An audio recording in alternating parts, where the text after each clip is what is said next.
Agora, será que você consegue fazer 3 vezes, 4 vezes mais barulho para Jesus, o Rei dos Seis? Glória a Deus! Uau!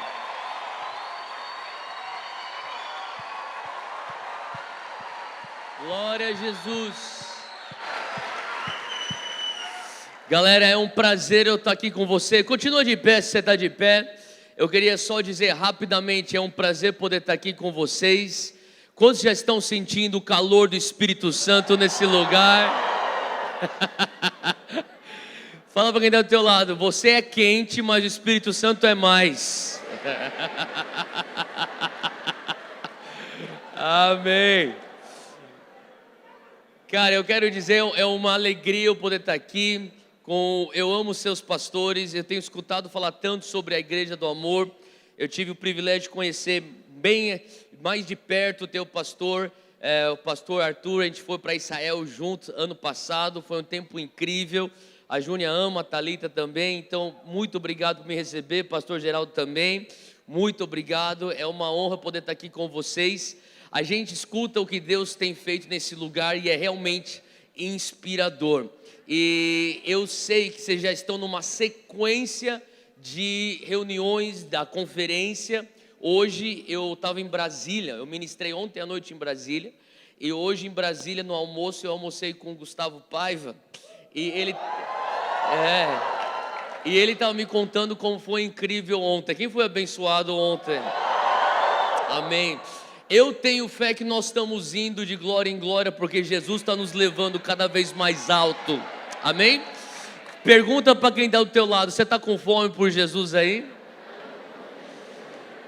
Pergunta para a pessoa que você acabou de ignorar, você tem um pouquinho mais de espaço aí para caber mais de Deus? Amém. Galera, antes de orar, eu quero só falar rapidamente. A gente trouxe alguns materiais do Dunamis, tem livro da Júnia também. Eu trouxe meu livro Next Level. Fala comigo, Next Level. Next Level significa próximo nível em inglês. E quantos querem ir para um próximo patamar com Jesus? Então repita comigo bem forte: o meu próximo nível vai começar no final da minha zona de conforto. Quantos? É isso aí. Quantos aqui entendem que para você poder andar sobre as águas, você vai ter que pisar para fora do barco? Todo mundo quer viver o sobrenatural, mas você não consegue viver o sobrenatural sem dar um passo para fora daquilo que é natural. E eu falo aqui sobre mentalidades que vão te levar a uma vida, um estilo de vida de sempre ir para um próximo patamar. Eu destrincho Romanos 12 e outros princípios bíblicos, eu recomendo isso aqui para você. E também reino inabalável. Quantos entendem que o reino de Deus é tão grande que ele não consegue ser contido nas 4 paredes da igreja? Quem quer ver o reino de Deus entrando na tua escola, na tua faculdade, no teu local de trabalho, na rua onde você mora, na academia onde você treina? Você crê que o reino de Deus pode entrar no supermercado, que pode trabalhar, que pode entrar na tua família? Eu falo sobre como que você vive o reino de Deus para tudo quanto é lado. E eu quero recomendar você que fala assim: como que eu vivo além da igreja do reino de Deus? Está aqui para você, reino inabalável. Amém? Vira para quem está do teu lado, olha bem no olho dela e fala assim: que bom que você está do meu lado. Fala assim: você é filho de Deus, o teu pai é generoso, você tem o DNA dele. Então no final do culto, exerça generosidade, passa lá na loja e compra um livro para mim. Amém?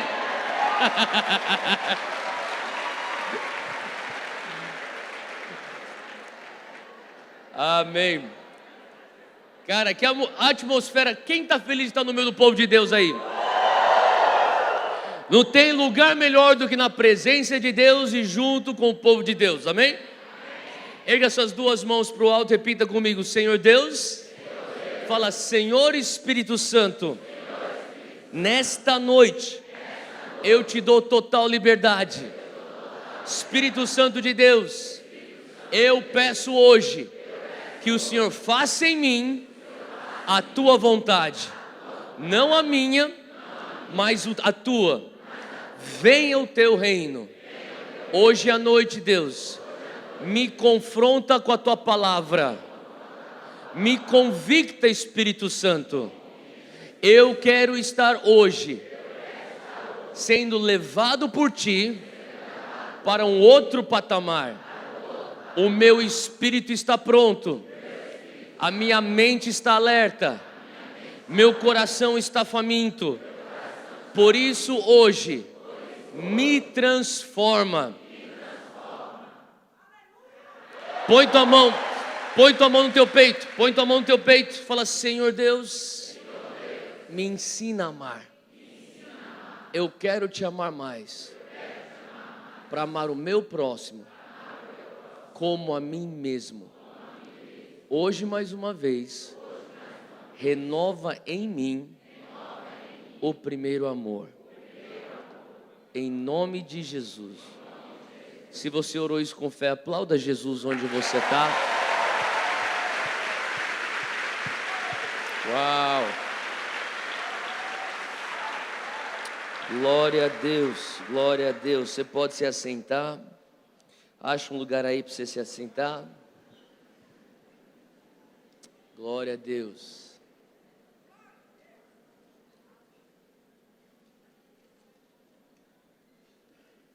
Êxodo 33, se puder, abre aí comigo, Êxodo 33. Enquanto você abre aí em Êxodo 33, eu queria só falar uma coisa para você. Deus está se movendo como nunca antes na face da terra. E Deus está fazendo coisas incríveis, especialmente no Brasil. Você crê nisso?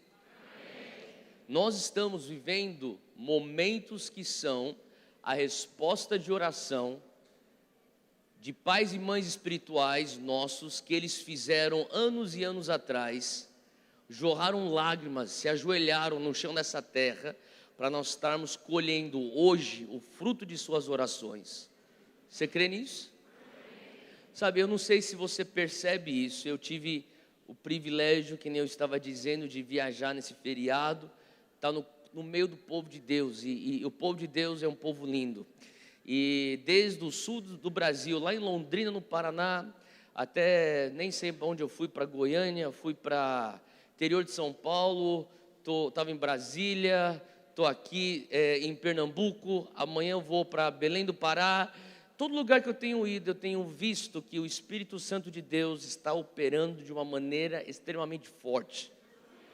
Eu já escutava falar daquilo que Deus estava fazendo aqui na Igreja do Amor, e eu tenho muitos amigos em comum com o pastor Arthur, mesmo antes de eu conhecer o pastor Arthur, e os testemunhos eram incríveis, e a verdade é que Deus está se movendo aqui de uma maneira maravilhosa, e Deus está se movendo em lugares que a gente nem escutou falar de uma maneira maravilhosa. Sabe, você escuta falar de movimentações e mobilizações espontâneas, de pessoas de 17 anos de idade, de 19 anos de idade. Tem pessoas que não têm fama, mas estão sendo usados por Deus ao longo do nosso território nacional de maneira poderosíssima. Você acredita nisso? E hoje eu quero aqui dizer que nós estamos vivendo talvez num dos melhores momentos da igreja brasileira. Toda vez que eu estou perto de pastores que são experientes, obviamente mais experientes do que eu encho eles de perguntas. Eu pergunto, como que era na tua época? Eu estava recentemente com um pastor que está no ministério há mais de 40 anos, ele lidera uma das maiores igrejas que a gente conhece aqui no Brasil. Ele começou a me contar na época que ele começou com uma organização chamada Mocidade para Cristo, lá atrás, com mais de 40 anos atrás. Falava, até eu era um adolescente, eu ia para as ruas, eu evangelizava, a gente via muita coisa, mas ele estava me falando, mas nada como é isso que nós estamos vendo hoje com a tua geração e com a geração até mais nova que a tua. Falei, sério, pastor? E ele estava me contando sobre as histórias. Eu estava no The Sand. E quem estava no The Sand? Faz barulho, estava no The Sand. Que legal. Quem assistiu ou acompanhou The Sand de alguma maneira? Tá. Cara, Deus se moveu de uma maneira tão incrível. Uma das coisas que mais me tocou no The Sand foi ver uma senhora de 70 e poucos anos de idade, uma apóstola, intercessora, Valnice Milhomens, que estava no palco lá em Brasília, sem cessar em adoração, oração, nem para sentar, estava lá, ou se não estava de pé, estava ajoelhada, e estava lá lutando, guerreando, orando. Eu falava, uau, e você conversava com ela, ela falava assim, a minha vida inteira eu sonhei com o momento que vocês estão vivendo. Sabe, a gente está vivendo coisas incríveis, mas ao mesmo tempo eu creio que nós estamos em um limbo. Se você não sabe o que quer dizer limbo, significa um espaço entre duas estações. Nós nos encontramos nesse lugar, em Êxodo 33, Moisés também se encontrava nesse lugar. Você tem que entender que o contexto desse diálogo que ele vai ter com Deus é ele tirando 2 a 3 milhões de judeus do Egito. Eles estavam no Egito como escravos há mais de 400 anos. Então entenda uma coisa, eu não sei quanto tempo que a tua família já está no Pernambuco, mas eu duvido que é 400 anos. Esse povo estava no Egito há 400 anos. Então o cara que saiu do Egito e estava com Moisés na trajetória rumo à terra prometida, ele se entendia como escravo. Agora ele sabia que o pai dele era escravo. Ele também sabia que o pai do pai, o seu avô, era escravo. Tudo que eles tinham de identidade tinha a ver com escravidão. E esse cara tem a incumbência, Moisés, de tirar um povo que era numeroso, 2 a 3 milhões de judeus, e fazer com que eles não fossem mais escravos, mas se tornassem literalmente uma nova nação que Deus tinha escolhido. Ele iria estabelecer num lugar geográfico que eles chamariam mais tarde de terra prometida. Então olha só no versículo 12, 33, versículo 12, Moisés está tendo esse diálogo com Deus. Ele fala, o Senhor me dizes, fazes subir este povo, porém não me fazes saber quem has de enviar comigo. E tu disseste, eu conheço-te por nome, e que eu também achei graça aos teus olhos. Versículo 13 é chave, presta atenção. Agora pois Deus, se eu, Moisés falando, se eu tenho achado graça aos teus olhos, eu rogo-te que agora, fala comigo, eu rogo agora. Você tem que sentir a urgência da oração de Moisés. Ele não está falando, Deus, eu rogo para a semana que vem. Ele não está falando para mês que vem, para ano que vem. Não, ele falou assim, não, é o seguinte, Deus, eu preciso disso agora. E não só agora, eu não estou sugerindo, eu não estou pedindo, eu estou literalmente implorando. Fala comigo, urgência. Cara, ele tem algo no coração dele que ele fala, se é essa missão que você me, a missão que o Senhor me dá, Deus, eu preciso de algo agora. É imprescindível que eu tenha isso. A pergunta é, o que era isso? Versículo 13 continua comigo, ele fala, rogo-te que agora me faças saber o teu caminho. Fala comigo, os caminhos de Deus. Hoje eu quero falar um pouco sobre os caminhos de Deus. Moisés estava desesperado para conhecer e ter acesso aos caminhos de Deus. Agora, por que ele estava tão desesperado para conhecer os caminhos de Deus? Na sequência ele explica, e me faças saber o teu caminho, está acompanhando comigo? E conhecer-te-ei. Então, em outras palavras, a pessoa que tem um compromisso em conhecer os caminhos de Deus, acaba conhecendo Deus. E a pessoa que conhece Deus, ele continua, para quê? Ache graça aos teus olhos. Fala comigo, favor de Deus. Quem quer ter o favor de Deus aqui? Ele já deu a receita. Conheça os caminhos de Deus, você vai conhecer Deus. Se você conhece Deus, Deus te dá mais favor. E ele continua dizendo aqui, ache graça aos teus olhos, e essa frase é a importante. E atenta que esta nação é o teu povo. Agora, você tem que entender um negócio. Moisés tem a missão de fazer com que esse povo que ele tirou lá do Egito se tornasse a nação escolhida. Então, uma coisa é você sair do Egito. Quantos entendem isso? A outra coisa é você entrar na terra prometida. João 10 diz que o diabo veio matar, roubar mas Jesus veio te trazer vida e... Uma coisa é você ter vida, a outra coisa é você ter vida abundante. Tem muito crente que só se contenta com vida. Olha, eu só não quero queimar no inferno. Você não vai queimar no inferno se você teve o novo nascimento. Aí você vai ter a vida eterna. Ah, então para mim tudo bem.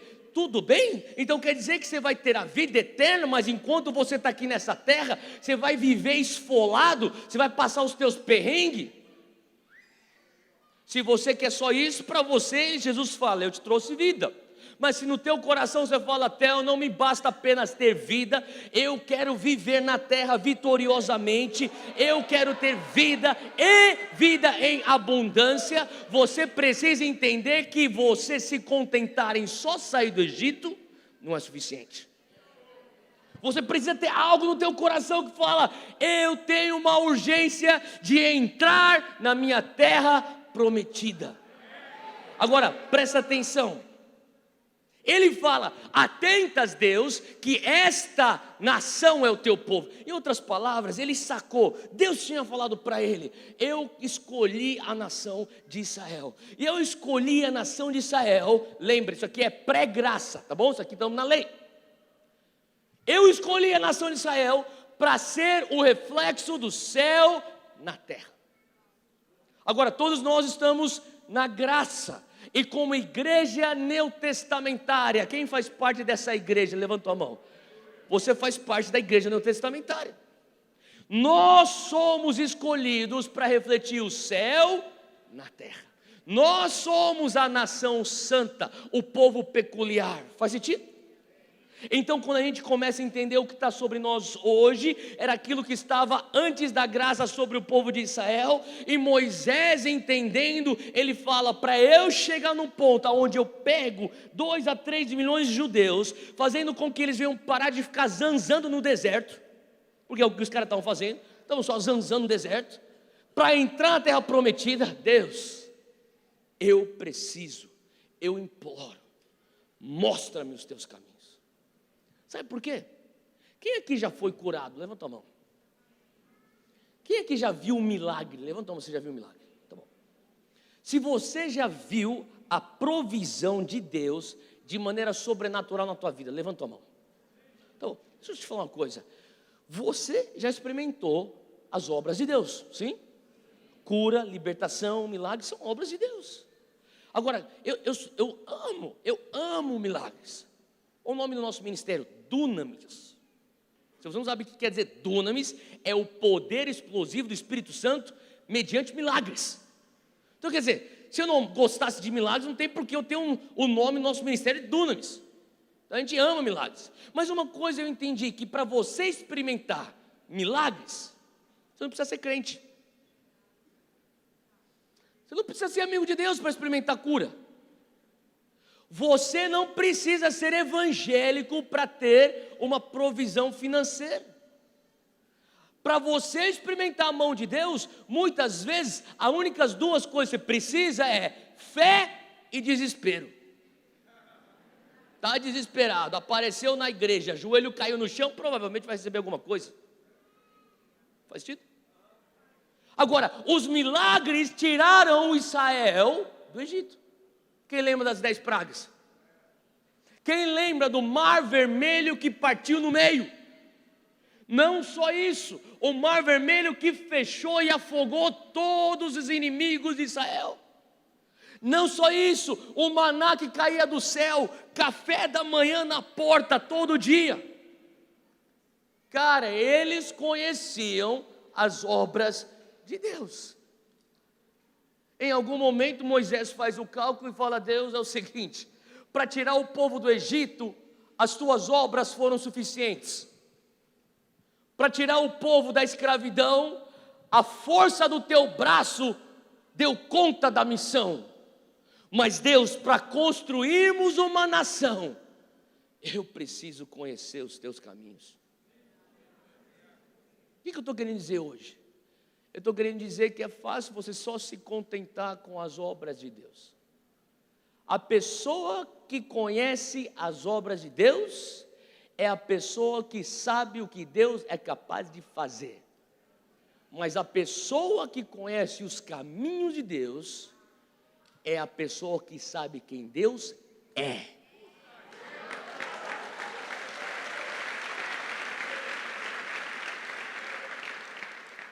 Você e eu, nós não vamos conseguir viver tudo que Deus tem para nós, se nós nos contentarmos apenas com as obras de Deus.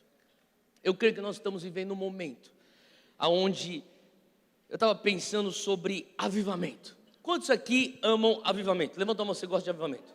Tá bom. Cara, eu perguntei do The Send. Eu creio que The Send é uma das coisas incríveis que Deus está fazendo no Brasil. Não é a única. Deus está fazendo coisas incríveis em todo quanto é canto do Brasil, que nem eu já mencionei. Mas por conta do The Send, eu comecei a receber telefonemas de canais de jornalismo e veículos de comunicação. Então, só nessas semanas eu recebi telefonemas de 2 jornais suecos, um jornal da Austrália, fizeram matéria com a gente na Fox News, que é a segunda maior emissora de notícias dos Estados Unidos, jornais da Alemanha, até jornal de Hong Kong. Eu não consegui entender a matéria porque estava em chinês, mas falaram que estava muito bom. Quase todos os portais evangélicos do Brasil, Folha de São Paulo, Estado de São Paulo, tentaram pegar a gente lá numa entrevista. Eu falei, acho que eles não gostaram, nem publicaram a entrevista. Quiseram levar para um cunho político. Eu não falei, não tem nada a ver com política esse negócio. Enfim, agora olha a coisa interessante. Dos canais, dos veículos de comunicação internacionais, eles todos queriam saber sobre The Send. E depois que eu terminava de falar sobre The Send, eles falavam, Theo, a gente tem mais uma pergunta, ou temos algumas perguntas. Pois não, continua. Me fala desse avivamento no Brasil. A primeira vez que o cara falou isso, que foi da Fox News, eu falei, o quê? Fox News? O avivamento no Brasil, me fala um pouco sobre isso. Eu fiquei pensando, tem avivamento aqui? E sabe como eu comecei a perceber? Os australianos perguntavam, os suecos perguntavam, os alemães perguntavam, todos eles perguntavam. Eu fiquei pensando, todos eles sabem, mas será que o Brasil sabe que nós estamos em um avivamento? Será?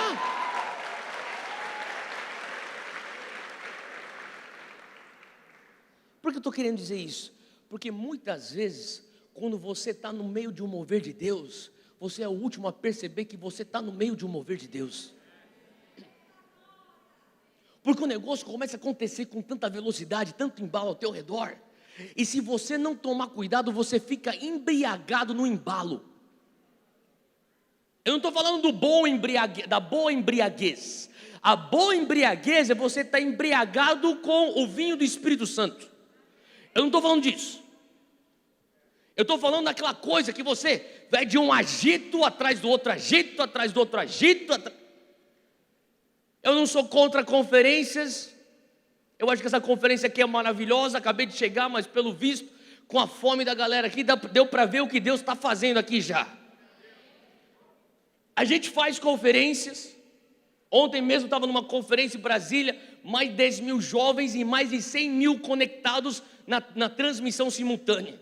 Antes mesmo estava numa outra conferência também, Goiânia Arena completamente lotada. E eu estou pensando, Deus, você vai para tudo quanto é canto do Brasil, tem uma multidão de jovens apaixonados e famintos por ti.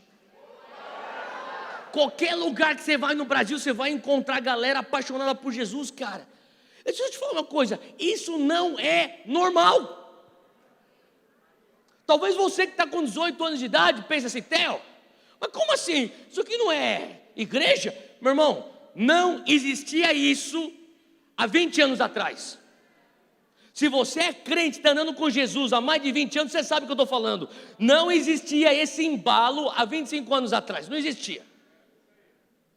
Então quando eu começo a ficar perto das pessoas mais velhas, elas começam a me contar, Theo, vocês estão vivendo aquilo que a gente orou, as nossas mobilizações, as nossas vigílias, os nossos jejuns, era para um dia a gente ver a igreja brasileira desse jeito, e sabe, eu comecei a lembrar que no The Sand, no dia 8 de fevereiro, eu comecei junto com o Arthur e Thalita lá em Brasília, depois fui para São Paulo, passei no Allianz Parque, depois fui para o Morumbi, terminei no Morumbi, e terminando, no palco do estádio do Morumbi, às 22h30, eu estou abraçando todo mundo, a equipe está feliz da vida, aliviado, porque foi muito trabalho, e todo mundo está dando graças a Deus, orando, agradecendo o Senhor. Eu estou saindo do palco e tenho uma pergunta no meu coração. Eu falei, Deus, muito obrigado. E enquanto eu estou saindo do palco, eu pergunto, mas e agora? E agora? Agora, uma pessoa talvez poderia escutar o meu diálogo com Deus e perguntar, Theo, você está maluco? E agora? Cara, você acabou de ter um dia histórico aqui com a juventude evangélica, você está perguntando, e agora? Eu estou perguntando, e agora? Eu estou perguntando, e agora? Porque a última coisa que eu quero é ficar preso num limbo. Eu não quero ficar zanzando no deserto. Deus, muito obrigado que eu já saí do Egito. Muito obrigado que eu já não sou mais escravo. Muito obrigado que nós somos uma multidão. Mas Deus, eu não vou me sossegar até entrarmos na terra prometida que o Senhor tem para o Brasil e para a nossa geração. E talvez a melhor pergunta para você hoje a se fazer é, e agora, Deus? Depois dessa conferência incrível, e agora? Depois da Connect Conference, e agora? Porque eu tenho certeza, porque eu conheço teus líderes, e eu tenho certeza que isso aqui não é o fim. Isso aqui não pode ser o fim. 3 estádios cheios de jovens apaixonados por Jesus, não é o fim, e não será o fim. A pergunta é então, já que é o meio para quê, Theo? Pois é, vamos juntos perguntar, e agora? Porque eu comecei a entender, cara, dia 9 de fevereiro, eu saí para jantar com um dos meus mentores, o nome dele é Randy Clark.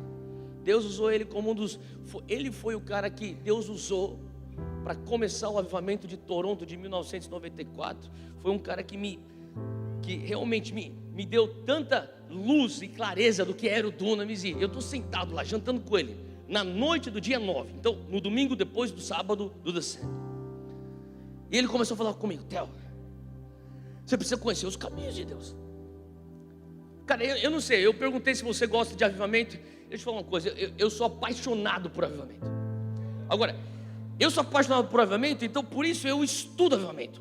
Agora, eu não sou um expert, eu sou longe de ser um especialista em avivamento, mas eu sou curioso, eu fuço pra caramba, eu pergunto. Se eu estou perto de alguém que já passou por um avivamento, meu irmão, eu vou te alugar, eu vou pegar uma cadeira, eu vou ficar perguntando, porque eu sou curioso. Eu perguntava para o Randy, como que era lá em Toronto? Como é que você sabia que começou o avivamento depois de uma reunião? O que você sentia? Como que era o louvor? Como que era a oração? Como que eram as nações chegando? Mais de 13 milhões de pessoas passaram pelas reuniões de Randy Clark em Toronto. Eu conversava com pessoas que tinham participado de avivamento lá na Pensacola, na Flórida. Como é que era isso, cara? Amigos meus cujos pais eram líderes do avivamento na Argentina na década de 80, como que era o estádio do River Plate abarrotado, noites consecutivas. Eu escutava de um pastor lá em Minas Gerais, lá de Belo Horizonte. Falou: Theo, me falaram, eu era um jovem recém-casado, hoje ele é um apóstolo lá em Belo Horizonte. Me falaram sobre esse avivamento na Argentina. Eu e um amigo meu, a gente pegou nossas economias, a gente pegou um avião, fomos lá para Buenos Aires. Ele falou assim: eu cheguei no aeroporto em Buenos Aires e perguntei: cadê o estádio do avivamento? Quando eu perguntei, o guarda já caiu debaixo da unção. Pum! Ele falou que ele conseguiu chegar no estádio lá no Monumental de Nunes, estádio do River Plate. Ele estava lá, não conseguia entrar, lotado, Carlos Anaconda pregando lá dentro, estádio abarrotado. Ele falou que ele só escutava lá do lado de fora, tentando comprar água de um vendedor ambulante, tentando pegar água. E o Carlos Anaconda começou a fazer aquela oração de libertação, amarrando todo o poder demoníaco que estava naquele lugar. Quando ele começou a expulsar os demônios, o homem da água manifestou o demônio e caiu. As histórias, eu ficava: me conta mais. Cara, eu amo a família, sou curioso. Eu pego aqueles relatos, cara, de como que era na Rua Azusa, o início do movimento pentecostal. Um filho de escravo, Seymour, cego de um olho, chegou e começou a orar na hora do almoço, começou a juntar pessoas. Cara, era a única reunião nos Estados Unidos naquela época, 1904, única reunião onde brancos e negros se juntavam para orar. E como não, o Espírito Santo não ia aparecer naquilo? O Espírito Santo apareceu, cara. Os relatos eram que quando as pessoas vinham das montanhas de Hollywood, que é mais alto, está um pouco nos montes, eles enxergavam o centro de Los Angeles, tinha um pilar de nuvem. Eles falavam: sabe aquele pilar de nuvem? É a glória de Deus, é lá que está a reunião de oração. Os relatos históricos da Rua Azusa é que os pais iam orar, levavam suas crianças, de repente vinha a manifestação da nuvem de glória dentro do local, e as crianças brincavam de esconde-esconde na nuvem. Tamanha presença de Deus. Sou apaixonado por avivamento. Ficava escutando essas histórias e Randy começou a falar comigo: Theo, você tem que entender que Deus opera em princípios. Fala comigo: princípios. Deus é soberano, nós sabemos disso. Deus faz o que quer, Ele é soberano. Mas Deus tem princípios, Deus tem padrões, Deus tem ciclos. E se você ama o mover de Deus, tem que começar a entender que para um avivamento genuíno vai ter um certo padrão, porque Ele é um Deus de princípios. E se você estiver anotando, a minha definição de caminhos de Deus nada mais é do que princípios do reino e da natureza do rei, que são impressos no dia a dia do crente. Esses são os caminhos de Deus. Princípios do reino e do rei, que são impressos no dia a dia do crente. Eu vou te dar um exemplo de um princípio. Na palavra você vê esse princípio, você vê esse caminho de Deus. Se você for fiel sobre pouco, sobre muito eu te colocarei. É um caminho de Deus. Outro caminho de Deus, Paulo falava: se você semear na carne, você vai colher morte. Se você semear no Espírito, você vai colher vida. São caminhos de Deus. Agora, uma das coisas que eu aprendi, e que nem eu disse, eu não sou um especialista, mas eu sou curioso, e um pouquinho eu comecei a captar. Todo avivamento genuíno na história da igreja, de maneira geral, vem com três fases. Três fases de um avivamento. Primeira fase de um avivamento, para você que está anotando, eu vou passar sobre isso rapidamente. Primeira fase é o despertamento dos santos. Se você está em Jesus, você é um santo. É quando os santos, a igreja volta ao primeiro amor. É o primeiro sinal de um avivamento. Faz sentido? Você lembra lá de Crônicas que a palavra diz: se o meu povo, que se chama pelo meu nome, se humilhar, se arrepender, clamar, se afastar dos maus caminhos, eu escutarei, eu virei, eu sararei a terra. Agora olha só que coisa doida, cara, olha só. O meu povo toma uma atitude, e quem recebe a bênção não é só o meu povo, é a terra. Mas começa onde? Na igreja. O juízo começa na casa de Deus. Se você anseia por um avivamento, deixa eu falar uma coisa: tira a tua esperança do governo, tira a tua esperança no dinheiro, tira a tua esperança no teu chefe, está com a gente. A igreja é a resposta para o avivamento.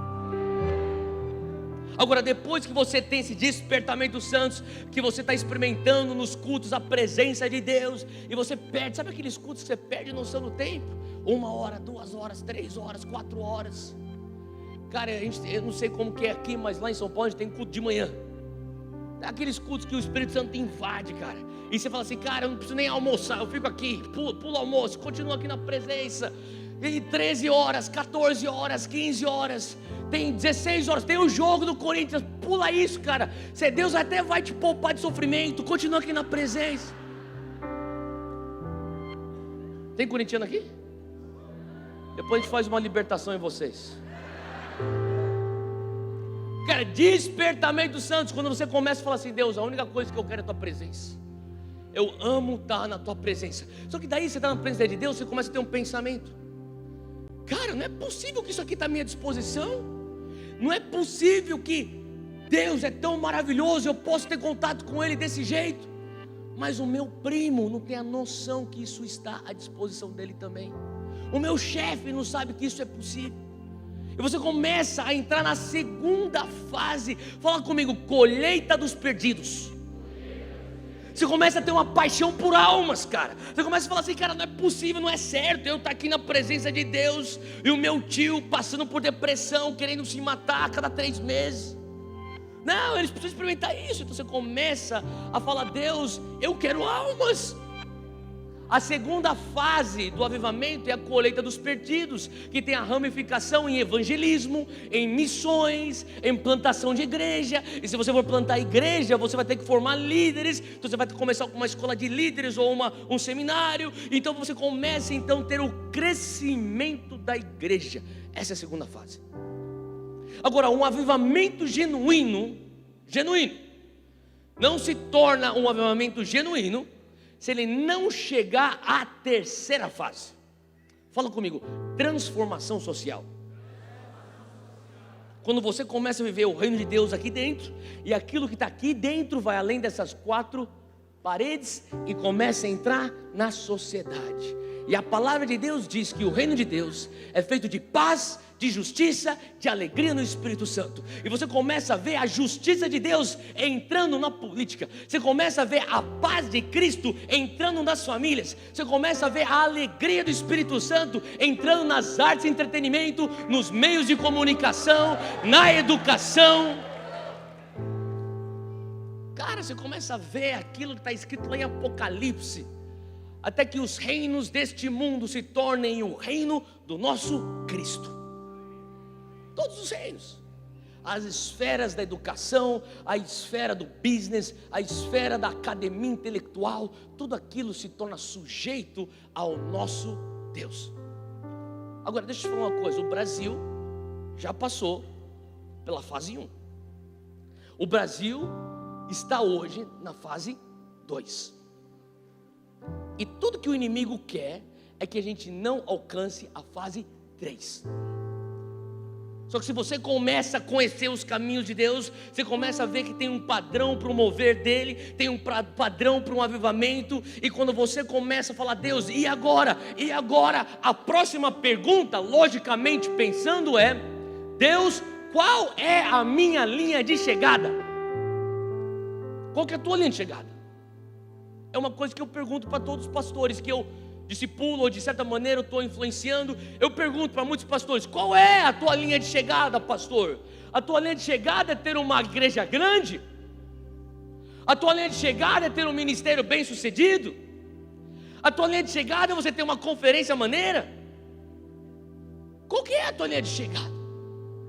Deixa eu falar uma coisa, biblicamente, a linha de chegada é a grande comissão. Quando Jesus faz o pedido da grande comissão: vá e por favor faça discípulo das nações. Essa é a linha de chegada. Uma outra pessoa falou assim: Theo, a linha de chegada é o grande mandamento: amar a Deus com tudo que você tem e amar o teu próximo como a si mesmo. Mas na verdade, isso é verdade, só que a grande comissão é a segunda parte do grande mandamento. Você não consegue amar alguém sem levá-los a ser discípulo de Cristo. A melhor coisa que alguém pode ser na vida é discípulo de Jesus. Isso sim é amor. Então quando você começa a perguntar a Deus: será que a gente já chegou na nossa linha de chegada como Brasil? Eu quero falar para você que é um jovem brasileiro e apaixonado por Jesus. Você está aqui? Sabe, está no nosso turno. Se você tem 35 anos de idade para baixo, levanta tua mão. 35 anos de idade para baixo, acena para mim. Você que está com 35 anos, tá bom, deixa eu falar uma coisa. Praticamente todo mundo, pode abaixar. Você que levantou tua mão, escuta o que eu estou te falando. Está no nosso turno a fase 3. Deixa eu falar de novo. 1, 2, legal, mas a fase 3 está no nosso turno. Você que tem 35 anos para baixo. Quando você começa a ver os padrões de Deus, eu me deparei com Marcos 10. Abre comigo, Marcos 10, versículo 46.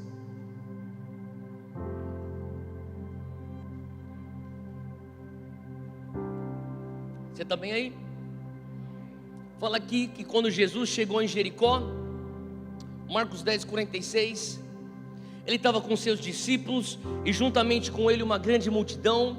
Eles estavam saindo da cidade quando o filho de Timeu, o Bartimeu, que era um cego, estava sentado à beira do caminho pedindo esmolas. Fala comigo, à beira do caminho. Versículo 47, quando ele ouviu que era Jesus de Nazaré, ele começou a gritar: Jesus, filho de Davi, tem misericórdia de mim. Muitos o repreendiam para que ele ficasse quieto, mas ele gritava ainda mais: filho de Davi, tem misericórdia de mim. Fala comigo, desespero. Esse cara estava desesperado por Jesus. Tem alguém aqui que está desesperado por Jesus? Agora eu não sei se você está desesperado por Jesus, apaixonado por Jesus, mas quando você está naquela fase de fervendo, queimando por Jesus, tem alguém assim aqui? Você já escutou alguém falar para você: cara, você está um pouco demais, você tem que ficar um pouco mais calmo, você está um pouco desequilibrado, estou um pouco preocupado com você. Você não sai do teu quarto, você está lendo muito essa Bíblia aí, cara. Você bota aquele louvor não sai daquela caixa de som. Meu Deus do céu, desliga esse negócio, cara. A única coisa que você faz é ficar deitado na tua cama falando xararabacataralarabababa. Mano, calma! Alguém já escutou alguém falar para você ficar um pouquinho mais calmo? Normalmente são crentes. Falam para você: calma, você está um pouquinho desequilibrado. Você não vai nem mais para a pelada de terça-feira, você prefere ficar aqui em casa. Você não vai nem mais para o churrasco dos amigos da faculdade, você prefere ir para a igreja. Você não sai daquele lugar. Pô, velho, volta ao normal. Alguém já escutou isso? Estou um pouco preocupado com você. Deixa eu falar uma coisa, eles não estão preocupados. Eles não estão nem um pouco preocupados com o teu equilíbrio, o teu desequilíbrio. Eles também não estão preocupados se você está fanático ou não. O que eles estão incomodados, é diferente. Deixa eu te falar uma coisa. O que quer dizer a pessoa está incomodada? Porque ela está olhando para você e falando assim: cara, você está tão apaixonado, você está tão louco por Jesus, você está tão queimando por Jesus, e quanto mais fervendo por Jesus você está, mais contraste faz com a minha mornidão.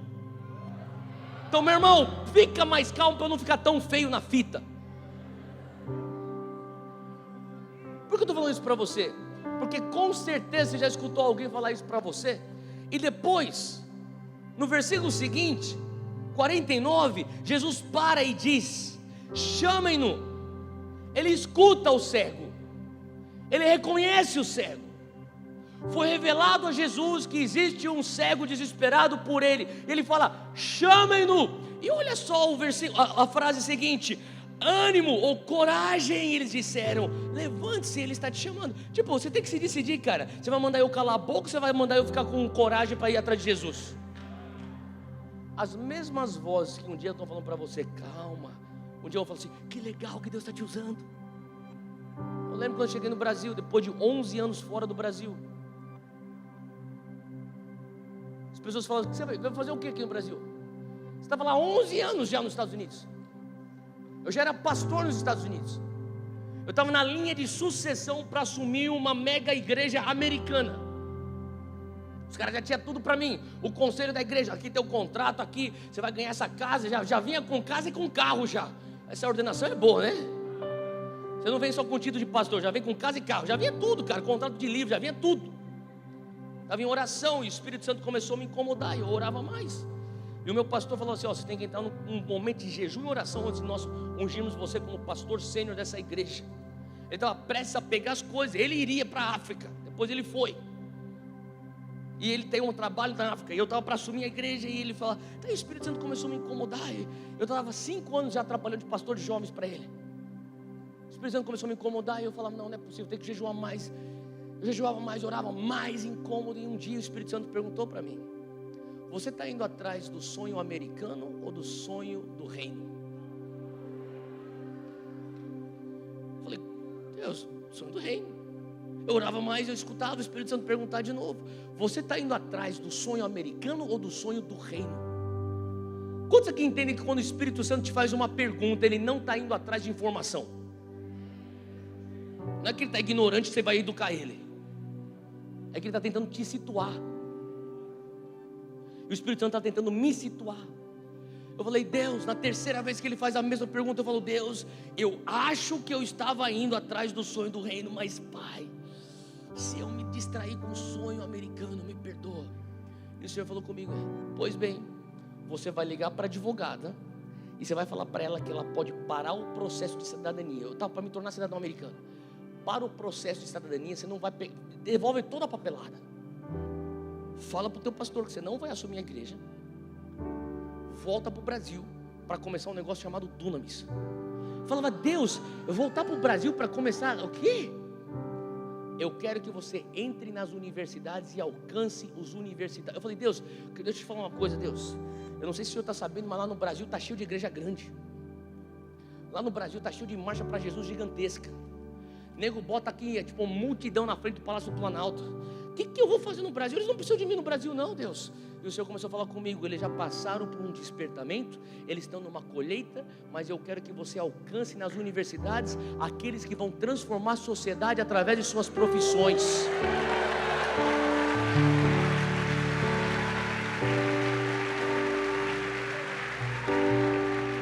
Eu estou falando isso de 11 anos atrás, quando eu escutei isso. Quando eu cheguei aqui, eu falava assim: eu vou entrar nas universidades. Os apóstolos, os profetas, os bispos, os tudo lá, cara, lá de São Paulo. Vou entrar na USP. Vou entrar aqui, ó, na Mackenzie, aqui, ó, vamos entrar na PUC. Você vai começar a ver. O que é o Dunamis? Eu falo assim: Dunamis é Atos 2 dentro da faculdade. Você fica tipo... Hoje tem alguns lá que estavam falando para mim: menos, cara, você está um pouquinho demais. Eles estão lá: ânimo, levante-se, Deus está te usando, Theo. Eu não estou falando isso com rancor no meu coração, mas o que eu estou te falando é: não preste atenção tanto para essas vozes. Um dia alguém pode falar para você menos, outro dia eles estão falando: eu conheço o cara. Mas sabe, Jesus, ele fala: chama ele. Eles levaram um cego para ele. Versículo 50: lançando a sua capa para o lado, de um salto ele se pôs de pé e se dirigiu a Jesus. E Jesus lhe perguntou: o que é que você quer que eu lhe faça? E o cego respondeu: mestre, eu quero ver. Então Jesus disse: vai, a sua fé o curou. E imediatamente ele recuperou a visão e seguiu Jesus pelo caminho. Agora, preste atenção nisso. Nessa história, você vê um padrão de Deus, você vê o caminho de Deus. E se você sacar o caminho de Deus nessa história, eu creio que você vai entender que eu e você, nós, e quando eu falo nós, eu estou falando da juventude evangélica brasileira, nós somos o cego que estava sentado na calçada. Cara, só Deus sabe o desespero que é, muitas vezes, ser um jovem evangélico no Brasil. Hoje está bem melhor, mas você tem que entender um negócio, cara. Não perca de vista o quadro maior, o contexto geral. Você tem que entender, cara, que esse cara estava sentado na sarjeta e ele sabia o que significava ser um cego que pede esmolas. E em algum momento ele escuta um burburinho vindo aqui pela direita. Ele pega alguém e fala assim: ei, o que está acontecendo? Que estou escutando aqui um burburinho. Os caras falam: como assim? Ah, é verdade, está vindo aí uma multidão. Ah, é Jesus e os seus discípulos. E o cego fala: como é que é? É Jesus e os seus discípulos. E naquela hora o cego entendeu o negócio. O cego Bartimeu teve sabe aquele momento eureka? Que às vezes eu estou pensando: Deus, quando é que os jovens brasileiros vão ter esse momento eureka? Esse cego que representa a gente, ele teve um momento de uau! Ele sacou que ele tinha mais ou menos 300 metros de oportunidade. Jesus andaria 100, 200, 300 e depois de 300 ele estaria longe demais para escutar o seu berro, longe demais para escutar o seu desespero. Então ele sacou que agora é a oportunidade da minha vida. Winston Churchill, primeiro-ministro da Inglaterra, ex-primeiro-ministro da Inglaterra, foi o cara que derrotou Hitler. Ele é famoso por uma frase. Ele dizia: a oportunidade da tua vida precisa ser maximizada na vida da tua oportunidade. Escuta, a oportunidade da vida precisa ser maximizada na vida da tua oportunidade. O que significa é que você pode ter a oportunidade da tua vida, mas se você não fizer nada a respeito dela, quando ela passar já se foi a oportunidade da tua vida. E esse cara, ele sacou: eu preciso fazer alguma coisa agora. Ele começou a berrar: ei, Jesus, filho de Davi! E as pessoas falavam: shh. E sabe de uma coisa? Quando você entende que é a oportunidade da tua vida, não é momento de você se preocupar com bons comportamentos, não é momento de você se preocupar com o que as pessoas pensam que você é, não é momento de você ser chique. Você tem que ser desesperado. Eu não estou muito chique ultimamente, eu estou desesperado, eu estou maluco. Algumas pessoas tipo: eu não vou nem mais te chamar para conferência. Fiquei até assustado que eles me chamaram. Deus, você não está pregando que nem você pregava antes. É lógico, eu estou possuído, cara. Eu estou possuído por uma urgência.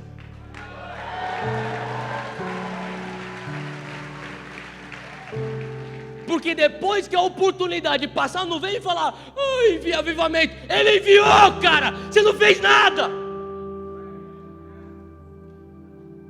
Não é normal 3 estádios lotados. Não é normal centenas de milhares de jovens nesse feriado, ajuntados que nem você está aqui em Pernambuco, em todos os cantos do Brasil, famintos por um toque de Deus. Isso aqui não é normal. E o cego sacou: meu irmão, eu tenho uma janela de oportunidade. Eu vou ser desesperado, estou nem aí se eu sou chique, se eu sou bem visto, se eu sou bem quisto. Meu irmão, é a minha época, é minha hora, é minha temporada, é minha janela.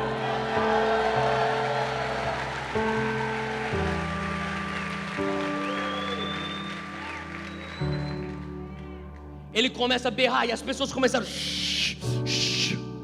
Sabe o que eu entendi, cara? Tem um caminho de Deus para o sobrenatural. Fica aqui comigo.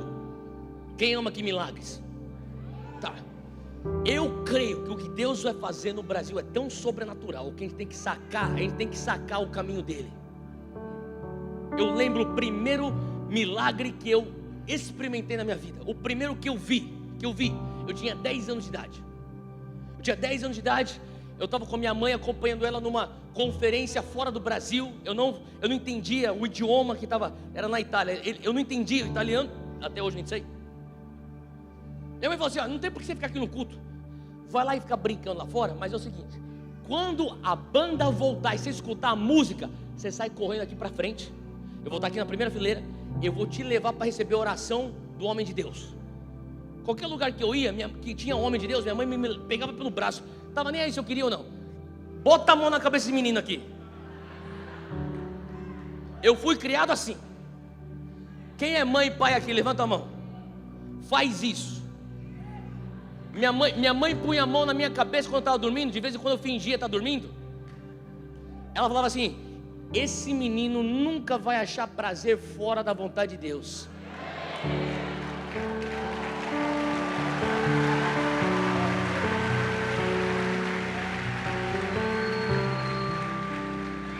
E se você foi criado por uma mãe ou por uma avó que é temente a Deus, você sabe o que eu estou falando? Meu irmão, é uma desgraça você tentar se desviar. É uma desgraça, porque você não consegue se desviar gostoso. Você não consegue pecar bem, cara. Eu ficava na balada, tipo, vou pecar. Eu estava lá pecando, tipo, pecando com peso na consciência, que é uma droga. Eu oro a mesma coisa para meus filhos: em nome de Jesus, vocês não vão ser felizes fora da vontade de Deus. Quer felicidade? Vai ter que ter na vontade de Deus. Enfim, cara, minha mãe é assim, então ela me lembra. Então ela falou assim: quando você escutar a banda, você vem correndo aqui para frente. Escutei a banda, saí correndo. O homem que estava pregando aquele dia era um argentino chamado Carlos Anacondia. O mesmo cara lá do estádio do River Plate que eu tinha te contado. Até quando eu cheguei, eu entrei no ginásio, era um ginásio cheio de gente. Eu entrei no ginásio, cara, tinha corpos para tudo quanto é canto no chão, velho. Falei: caraca, isso aqui é uma reunião, parece uma cena de guerra. E eu vi a corpos para tudo quanto é canto, velho. Daí eu vi minha mãe lá na frente. Saí correndo lá para frente. Ela pegou meu braço e falou assim: você vai lá receber a oração do homem de Deus. Cara, quando a gente começou a chegar perto do homem de Deus, tinha uma fila de pessoas recebendo a oração do Carlos Anacondia. Ele chegava perto delas, pum, pum, caindo, pum, pum, pum. Eu falei: não sei se eu quero isso não, mãe.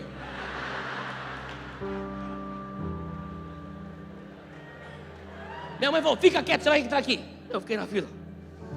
Cara, aí ele vinha, pum, pum, pum, pum, tipo dominó, cara. Daí ele tá chegando perto aqui, eu já tô tipo... Quando esse homem chega perto de mim, cara, eu falei: mano, eu vou sentir um negócio aqui. Ele mete a mão na minha cabeça. Pá! Quando ele sente, sabe o que eu senti? Nada. Não sentiu nada. Ele passou, pum, o outro cara caiu. Pum, pum, pum, começou a cair. Eu fiquei de pé, não senti nada. Eu fiquei um pouco decepcionado. Daí eu comecei a ficar andando. Eu comecei a andar, tipo, corpos. Eu, moleque de 10 anos, eu andava, olhava para um, olhava para o outro, ficava lá, fiquei lá. Tem que botar uma toalha aqui sobre essa senhora, estou vendo muito. Cara, eu estou andando e de repente eu vejo um homem levando o seu filho para receber oração. O filho dele tinha mais ou menos uns 15 anos, 14 anos de idade. Esse homem estava segurando o filho por baixo do braço assim, dando um apoio. O filho, você podia ver pela fisionomia que tinha alguma coisa errada, ele era enfermo. E quando ele chega perto de Carlos Anacondia só põe a mão e esse menino cai. Pum! O pai não entende nada. O pai está de pé aqui do lado do corpo do filho. E eu não sei porquê, não me pergunte. Eu só quis ficar do lado daquele corpo. Eu fiquei do lado do pai, olhando para o filho dele.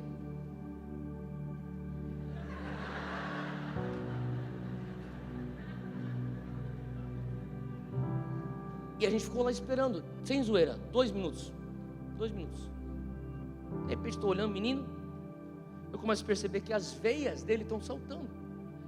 As veias começaram a saltar. Ele começou a ficar vermelho. Ele começou a tremer. Eu fiquei um pouco assustado. E de repente ele começou a fazer uns barulhos.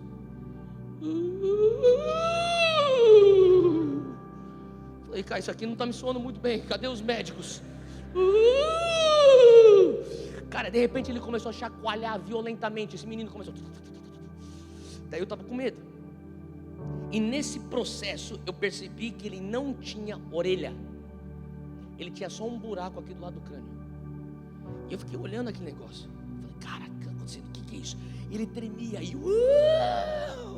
e suava, e as veias. E o pai falando em italiano, desesperado, pedindo ajuda. Alguém me ajuda. E eu tô lá tipo, meu Deus. E na minha frente, em questão de 30 segundos, saiu uma orelha.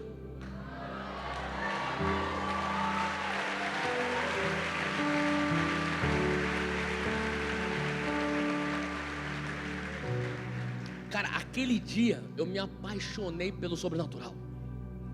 10 anos de idade. Falei, Deus, eu quero viver esse negócio.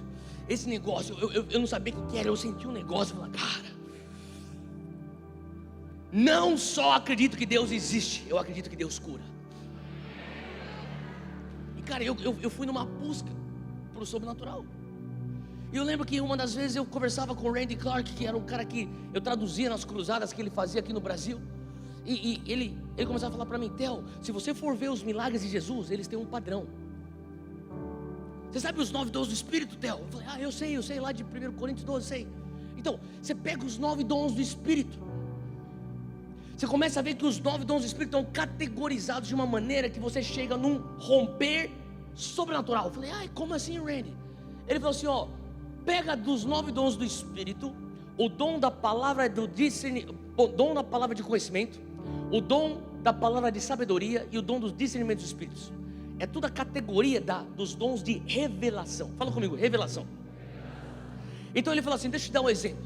Se eu tenho uma palavra de conhecimento, uma revelação, que existe alguém na terceira fileira aqui, com um ligamento no ombro rompido, e tem cirurgia marcada, mas que Deus está me revelando isso, e eu falo isso, a pessoa que recebe a palavra, e a palavra é correta, ela fala, uau, como é que esse homem sabe que o meu ombro tem um ligamento rompido, e eu estou aqui na terceira fileira, e eu preciso de cirurgia? A pessoa vai falar, saber, foi sobrenaturalmente que foi revelado a ele. Então o raciocínio lógico é, se Deus revelou de maneira sobrenaturalmente, Deus vai redimir a situação de maneira sobrenaturalmente. Então a pessoa tem esse raciocínio, o que acontece? Fala comigo, fé. Então você tem revelação, que daí dá a partida para fé. Fé começa a subir. Vai acontecer, é Deus, só pode ser Deus. Isso aqui não é coisa de homem, Deus está aqui. Nossa, ele tem que estar aqui, só pode ser Deus. Fé. Quanto mais fé na atmosfera, mais propício para um romper. A fé chega e de repente você tem os dons de poder, sinais, prodígios, cura, milagres. Faz sentido? É esse padrãozinho, essa receitinha básica. Eu comecei a pensar, cara, Marcos 10 é o que nós estamos passando. Esse cara está na calçada berrando, e Jesus fala no meio da multidão, ei, cego, me foi revelado a tua existência, cego. As pessoas estão falando assim, levanta, cara. E o cego, eu? Sou eu? É você, ele está te chamando. Fala comigo, revelação. Esse cego está tendo a revelação, ou melhor, ele está sendo revelado a Jesus. Cara, você tem noção quanto tempo que a gente tem clamado e orado para Jesus olhar para a gente? Olha para o Brasil, Deus. Estamos aqui, Deus. Presos na corrupção, Deus. Presos na injustiça, Deus. Presos no sofrimento, Deus. Estamos aqui, uma igreja apaixonada que passa perrengue, mas clama, mas ora, mas acredita. Estamos aqui, Jesus. E de repente, no meio de todo aquele barulho, Jesus olha e fala, ei, você. Aí você na calçada, juventude evangélica brasileira, eu estou te vendo, eu estou te escutando. Vem.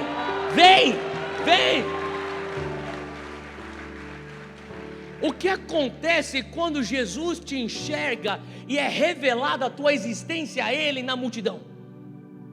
O que acontece quando você escuta Jesus falando: chegou a tua hora, vem? Fala comigo, fé. Revelação, depois fé. Eu estava umas 5 semanas atrás, umas 3 semanas antes do Descende, num shopping em São Paulo, perto de onde eu moro.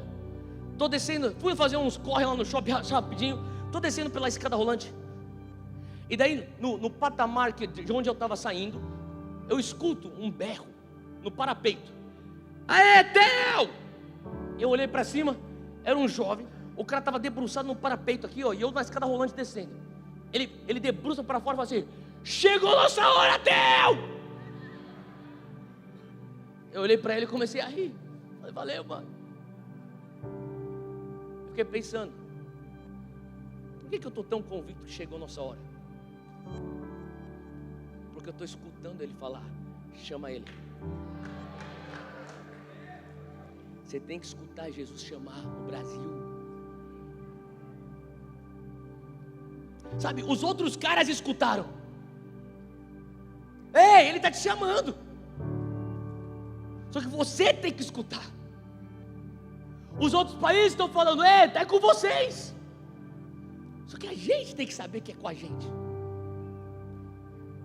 A imprensa estrangeira já está falando, mas você tem que escutar ele falar: é com você que eu quero falar, é com você que eu quero interagir. Porque quando você escuta a voz dele, versículo 50 diz que ele, lançando a sua capa, se pôs de pé. Fé. O cara não era curado ainda, mas o cara pula da calçada. Ele estava sentado como mendigo. Ele pula, ele joga fora a capa, e quando você entende o que isso significa, está carregado de significado. A capa era a identidade daquele mendigo. Sabe, naquela época, se você era deficiente, você tinha que se apresentar para os fariseus, os doutores da lei. Eles também eram como se fossem autoridade médica, e eles iriam te examinar. E eles veriam realmente que você não consegue trabalhar, você não vai conseguir produzir e contribuir com o imposto. Então eles vão te dar uma capa. Você legitimamente é deficiente, tem tua capa, e você pode legitimamente pedir esmola.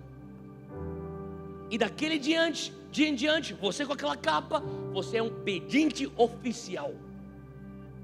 Esse cara fica de pé, ele joga fora a capa. E se ele tivesse alguns amigos perto dele, eu imagino que os amigos deles falariam: ei, ceguinho, calma aí. Você nem sabe se vai ser curado, cara. O que você vai fazer sem a capa, velho? Mas o cara tinha tanta fé que ele joga fora a capa, ele se põe de pé, ele vai na direção de Jesus, cara. Antes de ser curado, ele chega para Jesus, ele está assim. Talvez alguém levou ele para Jesus, e Jesus está na frente dele, e Jesus pergunta: o que é que você quer que eu lhe faça? E talvez os discípulos: Jesus, o cara é cego, você não está vendo que ele é cego? Mas Jesus está lançando uma pergunta, não porque ele está atrás de informação, lembra? Está tentando situar o cego. Então você: não, eu estou restaurando tua dignidade. Você vai ter poder de escolha agora na minha presença. Você nunca teve poder de escolha quando você estava mendigando. Você quer um hambúrguer, você quer uma pizza? Meu irmão, estou morrendo de fome, o que você tiver para mim? Não, comigo você vai ter poder de escolha. O que é que você quer que eu lhe faça? Eu estou restaurando você, a tua natureza, a natureza de poder, de livre-arbítrio. Sabe o que você quer que Jesus faça para você? Se você pudesse estar na frente de Jesus hoje, e Jesus estivesse na tua frente: Juventude Evangélica Brasileira. Eu não estou falando isso só para a igreja por amor, eu estou falando para a igreja da Juventude Brasileira Evangélica, porque eu sei que essa plataforma está alcançando além do que a igreja por amor. Então eu estou perguntando para você, Juventude Evangélica Brasileira, se Jesus estivesse na tua frente, o que é que você pede para Ele? Jesus, eu quero que o Senhor venha me abençoar, me fazer bem sucedido. Quão longe é a tua visão? Será que você está sacando o que a gente está vivendo hoje? Será que você consegue pedir, antes de pedir, será que você consegue pensar em décadas? Será que você consegue enxergar que hoje nós somos 80 milhões de evangélicos? E só escuta isso aqui, eu estou quase terminando. 80 milhões de evangélicos hoje, num país de 210 milhões de habitantes, Brasil. Escuta, daqui 20 anos, nós seremos a maioria. Escuta. A maior ameaça hoje para a igreja evangélica brasileira não é uma agenda política que ataca os valores evangélicos, não é. A maior ameaça para a igreja evangélica brasileira não é a grande mídia que é tendenciosa contra a gente, não é. A maior ameaça para a igreja evangélica brasileira está nas nossas escolas dominicais, nos nossos ministérios infantis, nas nossas casas. É o meu menino de 4 anos, que daqui 20 anos vai estar com 24, e vai cantar e vai falar assim: ai pai, você é evangélico, você é líder desses evangélicos aí também, eu sei que você é um deles. Como é, pai, que vocês com 80 milhões, vocês com 100 milhões, vocês com 120 milhões de evangélicos, você me criou, pai, falando que todo final de semana que você estava viajando, pregando, você estava levando a mensagem de Jesus que transformava vidas. Se você fica falando que você vai transformar vidas com a mensagem de Jesus, pai, como é que vocês com 120 milhões não conseguiram erradicar racismo? Como é que vocês com 120 milhões, pai, 100 milhões, 140 milhões, não conseguiram erradicar pedofilia? Não erradicaram injustiça social? Ainda tem corrupção lá em Brasília? Como é, pai? Por que eu vou acreditar nisso, pai? E é possível, eu não quero te deixar depressivo, mas escuta, você precisa entender isso. É possível, em uma geração, um país está vivendo avivamento e na próxima se tornar anticristão. É possível. A história já nos mostra que já aconteceu. Hoje, você vai para a Coreia, e dos crentes, a Coreia continua com as maiores igrejas, mas dos crentes nas igrejas da Coreia, abaixo de 35 anos de idade, apenas 4%. Eles perderam uma geração. E o que eu estou querendo dizer com isso? Que nós temos uma janela. E esse cara, ele fala: mestre, eu quero ver. Ele fala: eu quero ver. E Jesus fala: a tua fé te curou. Sabe, eu falei: Deus, eu só quero enxergar, pai. Eu só quero enxergar o que eu faço com esse embalo nas minhas costas. Eu só quero enxergar o que a gente tem que fazer com esse, sabe, com esse sopro que o Senhor está causando na nossa nação. Eu só quero enxergar. Sabe, hoje as coisas estão tão fáceis, no bom sentido da palavra, que qualquer um que fizer um apelo, as pessoas vêm para ser salvo, porque tem muita fome na atmosfera, galera. Você tem que entender isso. A galera está buscando Jesus, e não é por conta de um pregador, um sermão bem bonito, um ministério maneiro, está generalizado a fome. E a pergunta que eu faço para você é: o que você pediria para Jesus no meio de um avivamento? Moisés sabia: eu te peço, mostra-me os teus caminhos.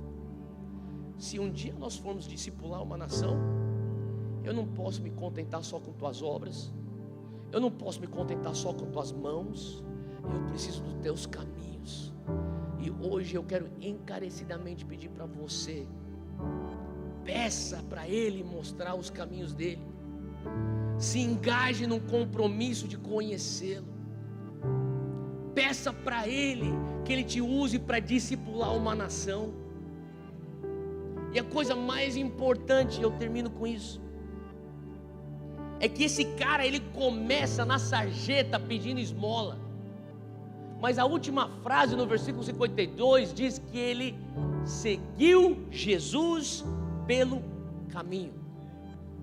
Deixa eu te falar uma coisa: avivamento tem a ver com você sair do ponto A para o ponto B.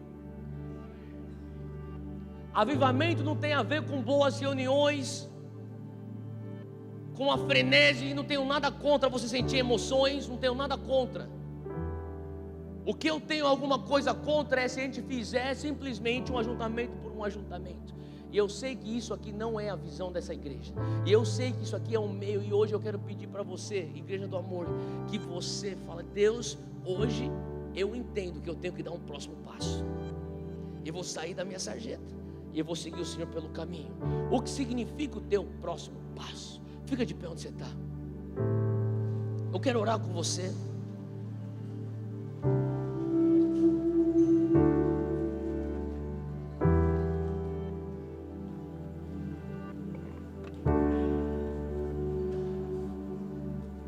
Feche os teus olhos. Talvez você se encontre que nem eu me encontro, na sarjeta, pedindo esmola. Ei Jesus, olha para mim, usa a minha geração, usa a minha nação, usa o Brasil, usa-me, Pai, seja o que for que o Senhor estiver fazendo nessa terra, não me deixa de fora, Deus. Eu quero participar de algum jeito do teu próximo mover. E quando eu escuto que Ele consegue me enxergar e que eu fui revelado a Ele, a minha fé cresce dentro de mim. Eu já dou um pulo, soltando a minha capa, sabendo que Ele é a resposta. E Ele pergunta: Theo, o que é que você quer que eu faça? Hoje é uma noite onde você deveria responder: Jesus, eu quero ver por que o Senhor está escolhendo o Brasil. Eu quero ver por que o Senhor está falando comigo. Eu quero ver por que o Senhor está me tocando. Eu sei que o Senhor me ama, mas eu creio que tem algo a mais. Eu creio que tem a ver com essa linha de chegada. Deve ter a ver com discipular o Brasil. Eu não quero ficar parado como um homem à beira do caminho. Eu quero ser aquele que dá o próximo passo. Eu quero seguir o Senhor pelo caminho. Erga essas tuas duas mãos para o alto agora e repita comigo: Jesus, filho de Davi, tem misericórdia de mim. Tem misericórdia da minha nação e da minha geração. Usa-me, ó Deus, seja o que for que o Senhor estiver fazendo, não me deixa de fora.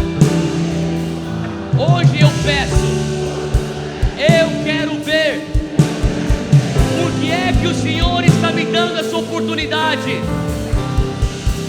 Por que é que o Senhor está soprando sobre mim? Eu quero ver por que é que o Senhor está me dando esse embalo. Me ajuda, Deus, sair do ponto A e ir para o ponto B. Eu quero discipular nações. Eu quero dar esse passo para dentro das escolas, para dentro da universidade, para o meu local de trabalho, levando o reino de Deus para o meu bairro, para a minha cidade. Hoje eu dou um passo, eu saio da calçada e eu me torno um discípulo que te segue pelo caminho, em nome de Jesus. Amém, amém e amém.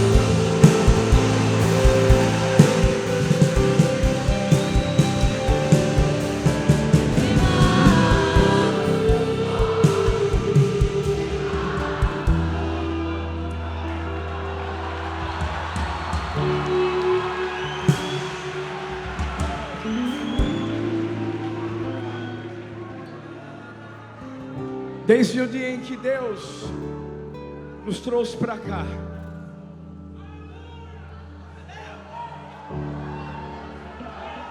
engraçado porque eu também estava morando nos Estados Unidos, e os meus planos eram continuar lá. Eu tinha ido para campus, falei com meu pai disse: fica aí, mora aí. Eu confesso que eu estava muito empolgado, e do nada eu fui para uma conferência que eu nem iria, e no último dia de pregação, o pastor que pregava foi tão usado por Deus, que Deus disse assim para mim: volta para o Brasil. E eu confesso que Quando eu ouvi Deus falando isso lá dentro do meu coração, eu até imaginei assim: eu sou filho de pastor, eu cresci numa igreja muito grande aqui em Recife, eu sempre servi lá, então eu acho que Deus está querendo me usar lá na igreja do meu pai. Então eu vou voltar, eu vou estudar, eu vou me preparar. E assim que eu cheguei na igreja do meu pai, eu continuei servindo como sempre servia. E eu li Gênesis 12, a história de Abraão. E quando eu li aquilo, que Deus falou para Abraão: sai da tua terra, da tua parentela, da casa do teu pai, vai para o lugar que eu vou te mostrar, vou fazer de você uma bênção. Eu disse assim: não é Deus, não pode ser, porque todo mundo me conhece na igreja do meu pai e diz assim: Arthurzinho vai ser pastor aqui, eu vou ficar na minha, porque lá também eu ia ter uma boa vida, estrutura. Eu sei que alguns meses se passaram e eu me lembro que eu estava tomando um café com meu pai. Meu pai está falando com uma pessoa no telefone, desliga o telefone, aponta o dedo para mim e diz assim: meu filho, você vai para Maranguape, Paulista.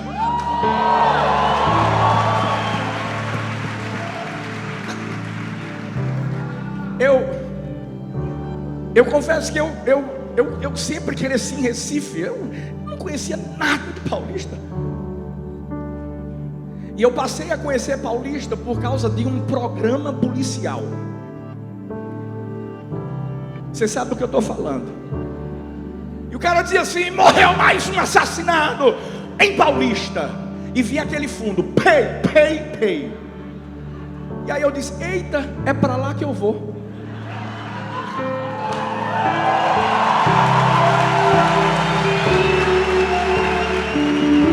E lá dentro do meu coração, eu confesso que eu não sabia o que eu ia esperar ver quando eu chegasse aqui. Era uma congregação da igreja do meu pai naquela época. E quando eu cheguei e que eu olho, tem aquela multidão de 7 pessoas, na maioria irmãs, e talvez pode ter alguma delas aqui bem velhinhas. Lembro que esse dia, gente, demorou para eu chegar aqui. Eu perguntava para o rapaz que estava me trazendo: e aí, está perto? Ele dizia: não está nem na metade do caminho.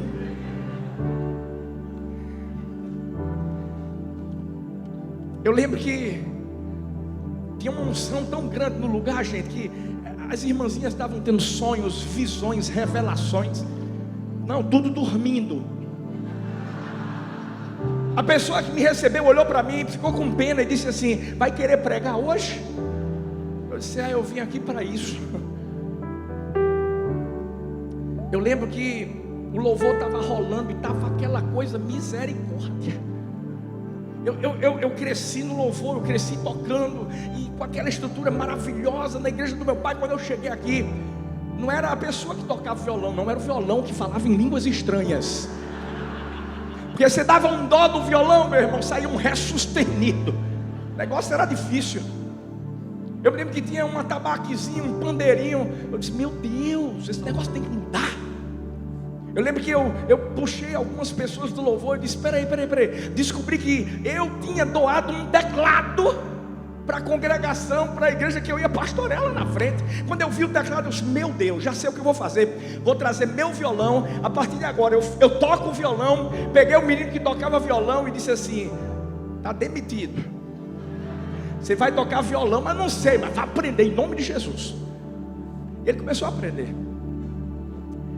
Eu lembro que o irmão Gildo, não sei se ele está aí, ele viu que o louvor estava sendo formado, ele ficou empolgado e disse assim: eita, eu tenho uma bateria, pastor Arthur. Eu disse: glória a Deus, irmão Gildo, traz. Ele é gago. E ele chegou para mim assim, no dia que trouxe a bateria dele era uma caixa de papelão, com uma panela em cima da caixa de papelão, com garfo, com faca, com colher.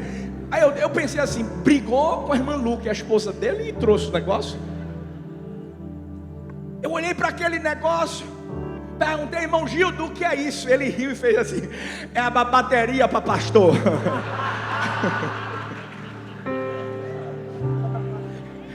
Eu lembro que eu vi um buraco do lado da bateria, eu disse: então, irmão Gildo, me explica o que é esse buraco. Ele riu de novo e disse assim: é para botar o microfone. E eu me lembro como se fosse hoje, que o microfone foi colocado lá no lugar. Eu só fiz fechar meus olhos e parecia uma bateria eletrônica. Mas por que eu estou dizendo isso? Porque, Theo, quando eu cheguei aqui, eu vim porque eu cria que haveria um avivamento.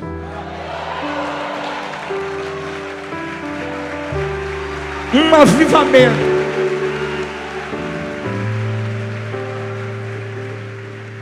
Eu me lembro como se fosse hoje. Nós começamos a viver coisas que você falou. Porque meu pai também foi um dos que chorou. E eu me lembro que fez vigílias pedindo: Deus, faz algo diferente no Brasil.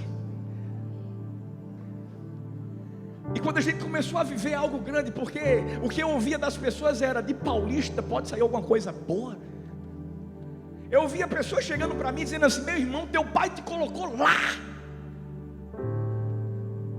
Mas eu não via 7 pessoas, eu via 70, que se transformariam em 700, que se transformariam em 7 mil, que se transformariam em 7 milhões.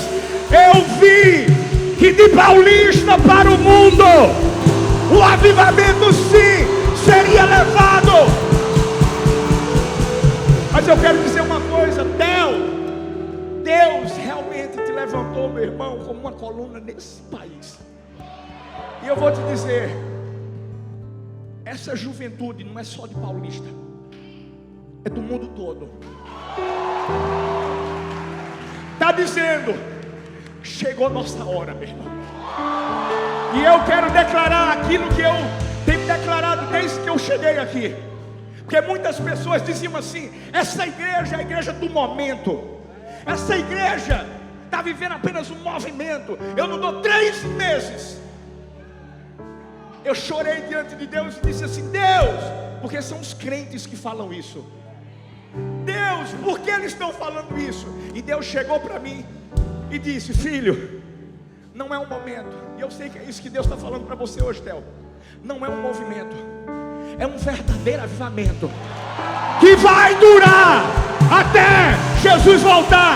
Ei, nossos filhos, os nossos filhos, eles não vão questionar, eles vão ver a nossa nação transformada. Chegou a nossa hora.